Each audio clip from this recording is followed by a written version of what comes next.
Good afternoon, everybody. My name is Donna Fiesel, and I'm your host of Donna's Edge Television Talk Show, where truth matters. Thank you so much for watching every day, Monday through Friday, beginning 1 p.m., and that's on the Central Time Zone as I get to ride home with you in the afternoon. You can find us on television. That's Abundant Television, found on Roku, Apple TV, and Amazon Fire. And don't forget the podcast on the newscasters.com. You can also find us on all the social media sites. I do all of that. Facebook.com/D Fiesel, real easy to find. Like me, because I do a lot of giveaways on Fridays. A lot of restaurants who are our sponsors will give away a lot of Honey Baked Ham is one of the newest. And so they give away a $25 gift certificate, and you get in there quicker. You're automatically entered if we're friends or if you like the page. So we appreciate you doing that. Also, you can find us on YouTube, Twitter. If it's social media, we're doing it. But again, thank you so much for watching. Continue sending emails. They brighten my day. Donna@donnasedge.com. Donna@donnasedge.com.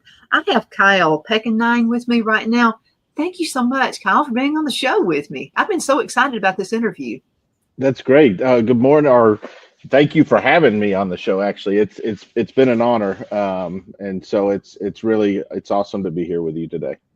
Well, the honor's mine, I'm telling you. So Rob we have a mutual friend, Rob Patz, and he's such a neat guy. And he said, "I've got somebody I want you would need to interview this guy." And I said, "Bring him on." So tell me a little bit about yourself, Kyle. So, I'm Kiel Pankonien, and I'm the executive director of Ephesians Pro Wrestling. It's going to be a new Christian wrestling ministry that's coming to Abundant TV in October. And so we are a ministry that uses the art of professional wrestling only and mainly to spread the gospel of Jesus in a unique form. So it's a tool of ours. It's something that we've been doing for 25 years. And it's something that we feel that God is truly leading us in doing, especially in times like we're in right now. Oh, yeah, we got some really difficult times right now, and people are looking for an answer, and they're trying to find it any way they can. I think you got something, you're onto something right there. Yeah, and it's kind of like I told the guys last night is it's time for Christians to stand up and be the answer and show the truth in the light of Jesus through not our words, not what we say, but what we do through our actions and through what God commanded us to, and that's to love everybody. It doesn't matter who you are as a Christian, and I think that's what's getting skewed in our country right now. As a Christian, it's not about hate, it's about love. And so I think that's where we are as a country, is that we've kind of, as Christians, messed that up.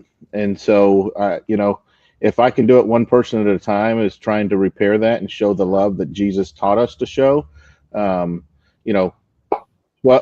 men started this story 2,000 years ago. So why can't 12 men continue the story and better it? So that's how I'm kind of looking at it right now.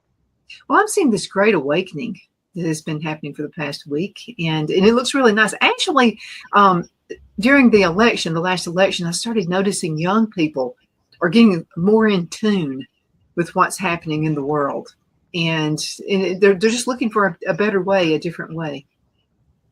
They are, and another role. I'm a man of many hats, so another role of mine is a youth pastor, and so that is kids and the young generations. My passion. I think that because they're soaked with social media, mainstream media, video games, that they get the truth as how the world or the country or the world really wants to show them the truth versus what the truth is, and so. I have a son that's 17, and kids have been my passion because I truly feel that they're the ones that need a hardcore foundation, especially before they go to college. Because once they go to college, they're on their own, and their belief system becomes their own, no matter what maybe they grew up in. That's absolutely true. But the younger folks that I don't know, I'm just noticing a trend. I started noticing homeschooled kids when COVID hit. A lot of folks started homeschooling their kids, and there was just something different there. It's like they had a different belief system. There was a different core value. It really is. And, the homeschool thing is, I think it's nationwide. It is definitely more prevalent today. Is there a part of that? I understand. Absolutely. Is there a part of that worries me because the social aspect? Yes. But at the same time, I think whether you're in public school, private school, or homeschool, as long as the values are there, I don't think it matters. I think where we need to be concerned a little bit with the homeschool aspect, and I'm not against homeschool, is the social aspect of these kids, because when they are out of homeschool, they're in college, they've got to be able to socialize with the general public. And so sometimes you can see where that's an impact, but sometimes you don't, because a lot of these homeschools, now they do those co-ops. So even though they're doing homeschool, they're interacting with the group of other homeschoolers in sports or whatever the case may be. So in those cases, I think it's okay. I think if we shelter a child from the age of 5 to 12th grade, 18, without letting them interact with anybody their age, I think that could become an issue, but I'm still not against it. Well, my husband's sister put their kids through homeschool like that, and I had a rejection. I was like, oh my God, they're not going to be able to, hang with other kids, once they get out of that atmosphere. But these are the most outgoing kids you'll ever see. But now Bill's sister was really active in letting them being around other kids, and they had their own football team, and they just did all kinds of things. So once they went to college, they flourished. As a matter of fact, they were way ahead of the other kids in advancement when it came to the studies. So I mean, that's really good. But I think, and I'm with you on this. I think most of it, you don't have to homeschool. I think a lot of the core values come from home. Absolutely. Karen, what would you suggest to young parents right now raising kids and they're concerned about school right now? What would you suggest to do? I think it's kind of an interesting question for me. My prior career was actually in school law enforcement. I spent 18 years protecting kids in school, but I was also a national speaker on school violence. So I studied school violence. I studied how to respond, how to react. So it's kind of interesting you asked that question. Here's the thing.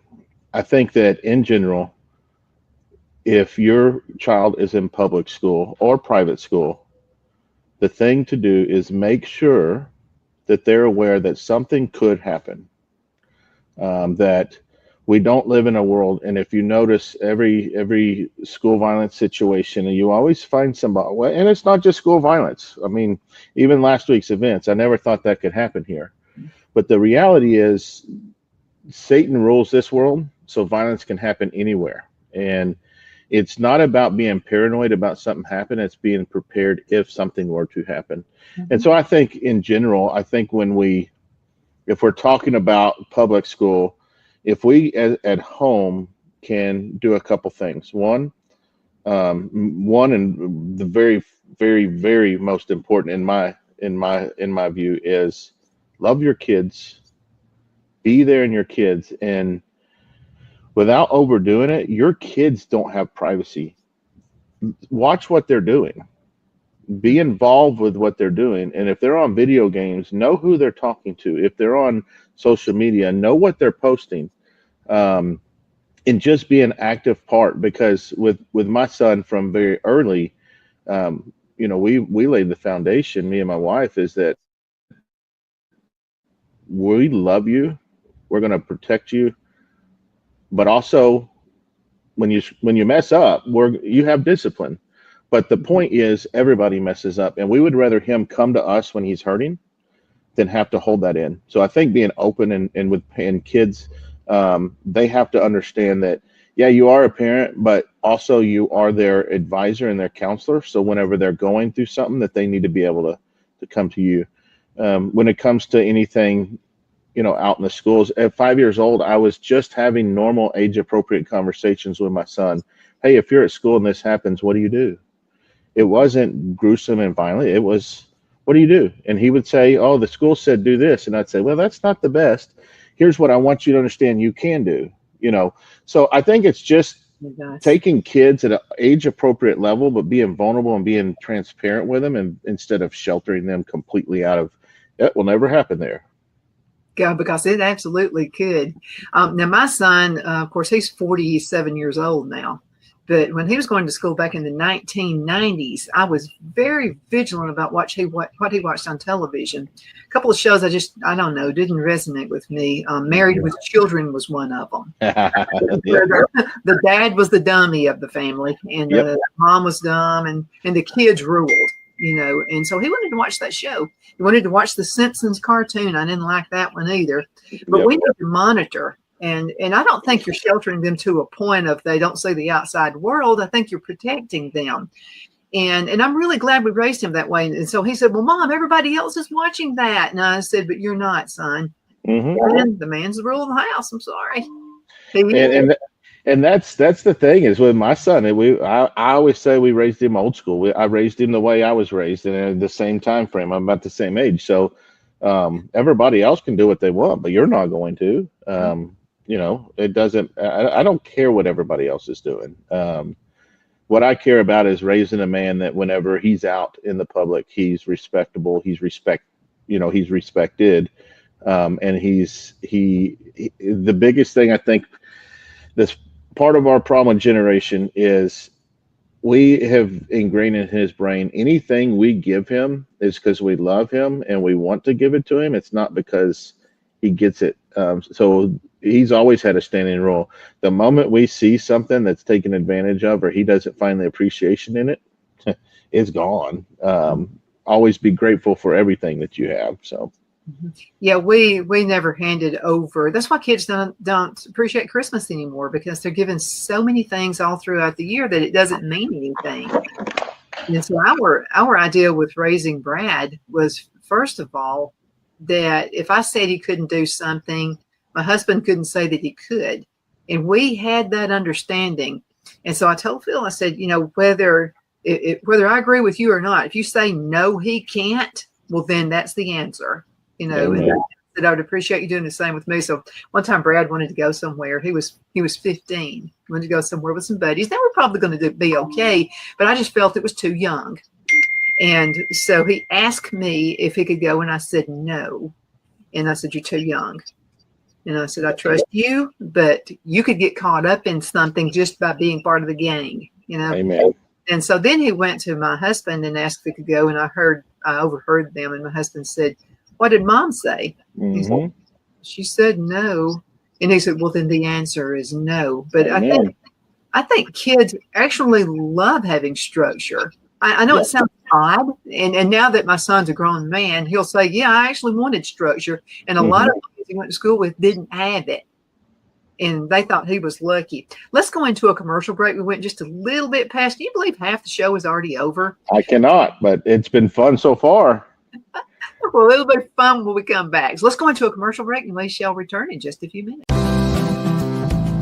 Twin City Used Car Sales has been serving drivers in the Northeast Alabama area for years with a quality selection of late model used cars, SUVs, and pickup trucks.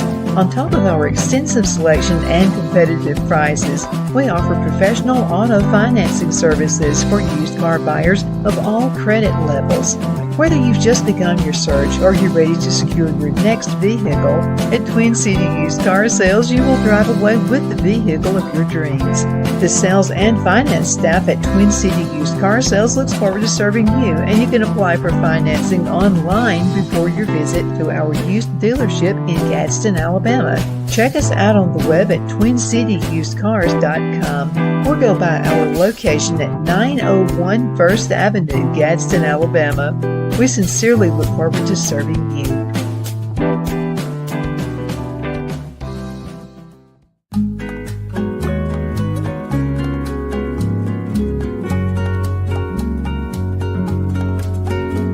At Lamone's Mexican Restaurant, located in Henniger, Alabama, and voted Best Mexican Restaurant of DeKalb County, Alabama 2020, we're here to serve you with authentic Mexican cuisine. Order easily online by going to lamonsmex.com or call 256-657-3999 to place your order.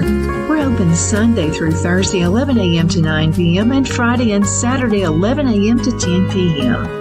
Whether you're celebrating a cozy date night for two or a celebration for a crowd, at Lamone's you'll love our atmosphere and friendly servers. Thank you for dining with Lamone's Mexican Restaurant.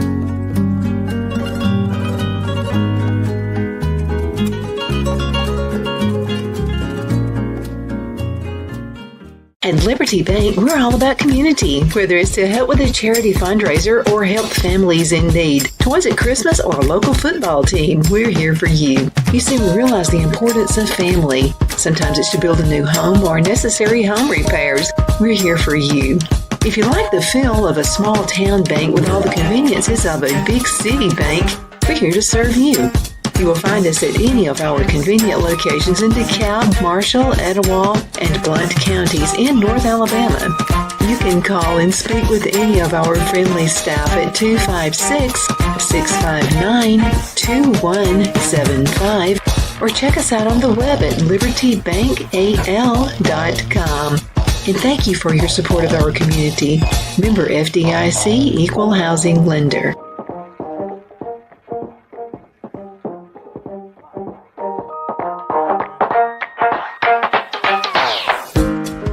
I'm excited to announce our Christmas extravaganza is finally here. Get this season's flannel sheets for as low as $59.98.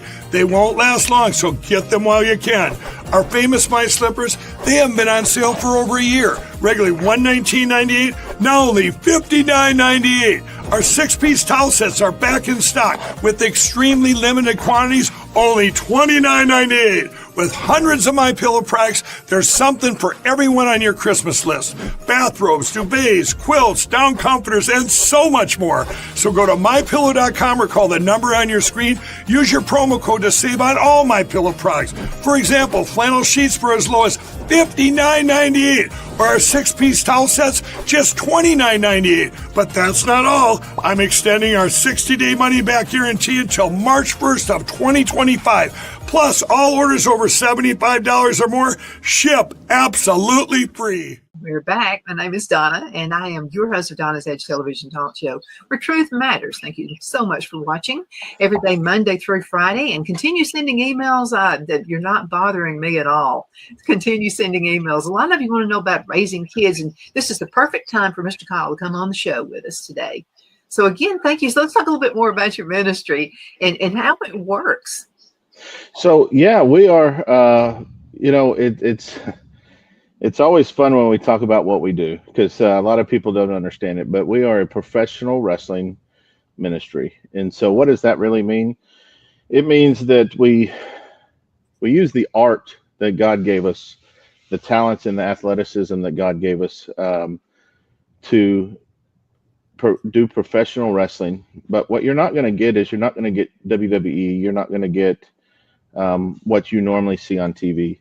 You're going to get that style of wrestling, but what you're going to see is a clean environment for the family. You're going to see not only good wrestling, a clean environment, but every one of our shows, we have a testimony. And then at the end, we do a gospel presentation and then we do an altar call. So we have an opportunity to not only display our talents, but share Jesus with them.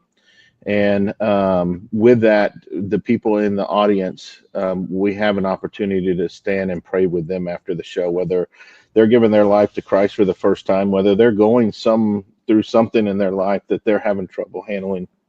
We have a moment after all of our shows where all of our wrestlers come out around the ring. We give them an opportunity to raise their hand, and then we cover them in prayer. And so that's the unique piece of it. A lot of people will look at it and say, well, that doesn't make sense. You're fighting and you're talking about Jesus, and it's performing. It's entertaining people and then giving them an avenue, or really giving us an avenue to share Jesus. They love wrestling. They're going to come to a wrestling show. When they leave, they heard about Jesus maybe for the very first time. I think you're really onto something. I have friends who are with the American Fellowship of Cowboy Churches. And, a lot of folks, and as a matter of fact, we've attended that church. And so a lot of folks have said, well, what do? They ride horses inside the church? Do they shoot guns instead of saying amen? Those kinds of things. No, it's a regular church. Yep. But they have lots of activities for the youth, clean environment, just like yours. And I think you're really onto something, because when you go to a cowboy church, you're going to notice a lot of young people there.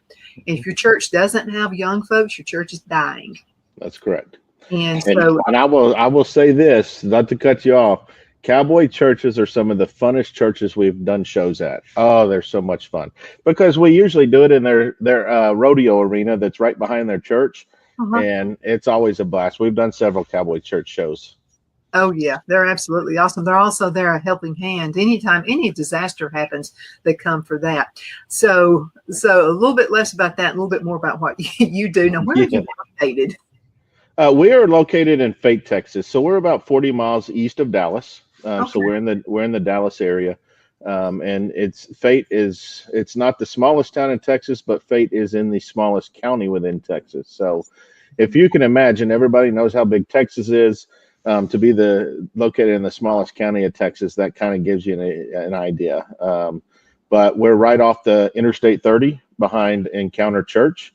And so, where people ask us all the time, are we connected to Encounter? We love Encounter. We support Encounter, but we're not connected as a organization. They allow us to use their facility. They rent us the facility so that we can have a place to do normal shows. But we're right here, right in the heart of DFW and right off of I-30. Right in the heart of Texas. My husband is actually from Texas as well. Houston, Texas. He lived north of Houston. Yep. And nice. He's a cowboy. Now, what are some of the things you're hearing from kids? Because I grew up in the 70s, and so drugs were happening then too. I mean, and then I've heard my grandparents talk about, they had LSD back in those days too. But your parents knew how to pounce you on top of the head if you even thought about taking it. But what are some of the things you're hearing from the youth? What are their concerns right now? Well, in EPW, what's important to point out is we actually have a kids program as well. So we have the adult wrestlers, we have the shows, and all of that's fun. But many years ago, we did a summer camp for kids to come in, teach them some wrestling, and that was always a lot of fun. And about 3 years ago, some of the kids that were in there were really talented, and they loved it, and asked if we would consider doing it like on a full-time thing. And at first, we were like, not sure how that's going to work, because wrestling's dangerous. But we did it, and so now we have our own brand. It's called EPW Kids. So we have 30 kids that come in here every Sunday night, and they train in the ring to be a professional wrestler, and we also train them in the Bible. So that's something that we are big here about, is the kids. So what's happening out there? What are they saying? Man, I feel bad for them. Of course, there's drugs out there, and it's a different set of drugs. And what scares me the most is the fentanyl. And I think that's important, because fentanyl awareness for the kids and the parents is important, because even if you have a really good kid and has no interest in drugs, but at school they need a Tylenol and they ask a friend, they don't know what they're getting. Right. That's concerning. And the importance of making kids aware, like if you have a headache or whatever it is, don't take something somebody's giving you, because you don't know what it is. And it's a small dose of something like that, and then you're gone forever, and you're not even a problem child. And you didn't mean to take drugs. So I think that's the thing, is there's so much, I don't want to say the word, but I'm going to use it because I don't have a better word. These adults and kids have got so much creativity on how they can hide drugs, even when people don't realize they're taking them. And let's say it's not fentanyl, but they hide something in there, and the kid that's never done anything or ever wanted to, all of a sudden has this high, and they're like, what is that? And then all of a sudden, oh, I liked it. Maybe this is worth it. So, drugs is one thing, but what's really the biggest issue these kids face is they don't treat each other with respect. I'm not big on the word, but bully each other. I think the word bullying gets overused at times. But the difference today and when I was in school is when a kid went home that maybe didn't have the most friends, maybe people messed with him. When they went home in my day, they got away from it. Mm-hmm. They can't get away from it now. You've got social media. You've got all of this stuff that's always. So when you may leave thinking everything's good, so all of a sudden you get a social media post about you and 3,000 kids in the school see it. And so then the next day is even worse. So more than anything, I think that is the issue that is harming our youth. And I think the suicide rates of the youth spend more to that and how people are being treated than anything else. Oh, I do too. Do you think there should be an age limit to social media? I'm going to be honest with you. I use social media a lot, especially for EPW. I would love, and it's never going to happen, but in a perfect world, social media would be just gone completely. Yeah. And nonstop mainstream media would be gone completely. Mm-hmm. And you would get your important stories from the 5, 6, and 5 o'clock, those newscasts like we used to, because like last week's events, you turn on the TV, that's all you see. Yeah. You open your social media, that's all you see. You can't get away from it. And so social media in a whole, I use it. It's a great tool. I love it. I can keep up with people. But I think between that and the nonstop in your face stuff that we have to deal with all the time has impacted us more than people may realize or may want to admit. You know something, I love your demeanor. It really it's great. You're not in your face with the kids, and I think that's a great way to handle things. Just like the poor gentleman who was murdered last week. I loved his demeanor when he would go on college campuses and talk with the students. He sat there and he listened to them. He just, he didn't make fun. He wasn't like in their face, nothing like that. And I think, and there was something that a commercial came on years ago, back in the 1970s. It said, if you want to capture someone's attention, whisper. Yep. I think that's the best way to do it. I really do. And you've got that. I think you're a very big success. We had a group of kids come over Saturday for a tour, some emerging leaders. And that's kind of what I told them. I said, listen, I grew up in the church. I did. I didn't learn anything. And then when I went on my own, I did my own thing very well, all the way up till I was 35 years old. I have a whole nother story, and that's a whole nother episode. But the thing about it is where I'm at now, and the things I've gone through and the things I've fought through, and ultimately recovered from, and only through Jesus. That's what I miss, because we don't know how to talk to kids to make them understand.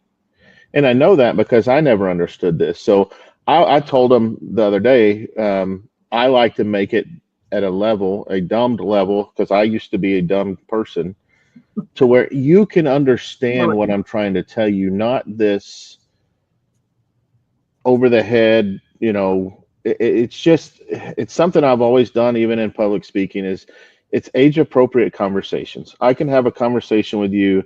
It's going to be it could be the same conversation, completely different with a kid, and it'll be different with my mom. So we try to blanket how we respond or talk to people, and it doesn't work that way, because kids specifically, you've got to get something they're interested in before they're even going to listen to you.